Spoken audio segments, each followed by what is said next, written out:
Yeah. Hello, everybody. I'm Marine from TFT, and I'm going to talk mainly about the regulation, especially FLEGT, which is the European law. First, some words about the Forest Trust, my organization. We're a global non-profit organization, and we're working with companies and communities around the world to help them deliver responsible products, which means deliver products which respect the environment and the people and the local populations. So we have environmental and social expertise, but we're also business-minded, as we use the market lever to change the way that the resources are extracted.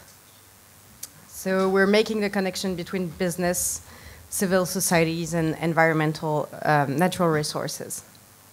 In order to demonstrate the legality before you put the product on the market, before you send it, stage one, you have to collect the information. So try to get to know where your wood comes from. So you have to map your supply chain, ask your supplier where the wood comes from.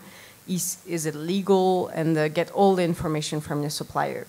Second, you analyze the risks. So if your wood is coming from, if you buy wood from Finland, for instance, I mean, the risk is very low because you know that there is good forest management in Finland.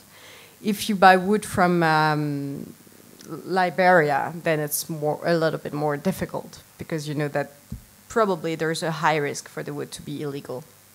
And third, you do risk management.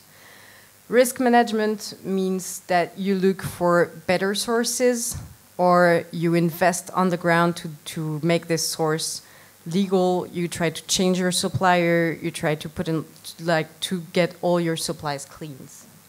So you have high-risk sources and low-risk sources. That's really important to get to implement the due diligence system. So high risk, it's unknown wood supply chains. You have no idea where your wood comes from. That's high risk. That's like from 2013, you're the ones who were who the European Union are going to attack first.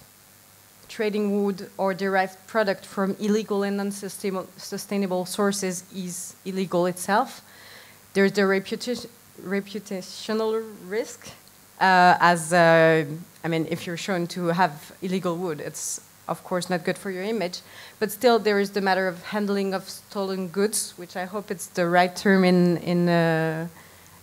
English.